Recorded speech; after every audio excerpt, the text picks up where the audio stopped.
ఈ వీడియోలో మనం భగవద్గీత అధ్యాయము 2 శ్లోకము 14ను పరిశీలిద్దాం. ఈ శ్లోకంలో శ్రీకృష్ణుడు అర్జునుడికి జీవితంలో ఎదురయ్యే కష్టసుఖాల గురించి ఒక అద్భుతమైన సత్యాన్ని బోధిస్తున్నాడు. మన ఇంద్రియాలు అంటే కళ్ళు, చెవులు, చర్మం వంటివి బయటి ప్రపంచంతో సంబంధం పెట్టుకున్నప్పుడు మనకు రకరకాల అనుభవాలు కలుగుతాయి.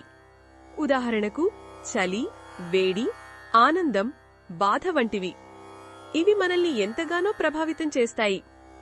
అయితే భగవంతుడు ఏమంటున్నాడంటే, ఈ అనుభవాలన్నీ శాశ్వతం కాదు, అవి వస్తూ పోతూ ఉంటాయి. మచి కాలాలు మారినట్టు ఎండాకాలం తర్వాత వానాకాలం, ఆ తర్వాత చలికాలం ఎలా వస్తాయో అలాగే జీవితంలో సుఖం తర్వాత దుఃఖం, దుఃఖం తర్వాత సుఖం రావడం సహజం. మనం ఒకరు పొగిడినప్పుడు ఎంతో ఆనందపడతాం, అదే ఎవరైనా విమర్శిస్తే ఎంతో బాధపడతాం. ఈ ఆనందం, ఈ బాధ రెండూ కూడా మనసులో కలిగే తాత్కాలికమైన అలలు మాత్రమే. అవి పుడతాయి, కొంతసేపు ఉండి మాయమవుతాయి.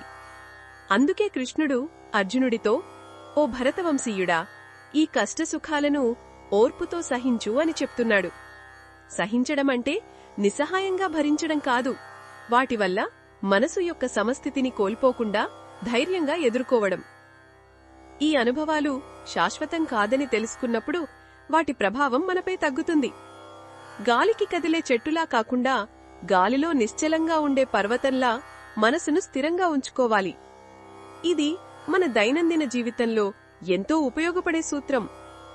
ఏదైనా బాధ కలిగినప్పుడు ఇది కూడా శాశ్వతం కాదు, గడిచిపోతుంది అని మనకు మనం గుర్తు చేసుకోవాలి.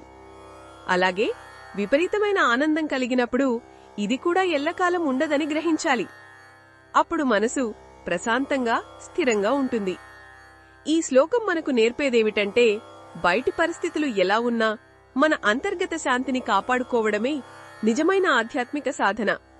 మన సంతోషం బయటి వస్తువుల మీదో, వ్యక్తుల మీదో ఆధారపడితే అది ఎప్పుడూ అస్థిరంగానే ఉంటుంది.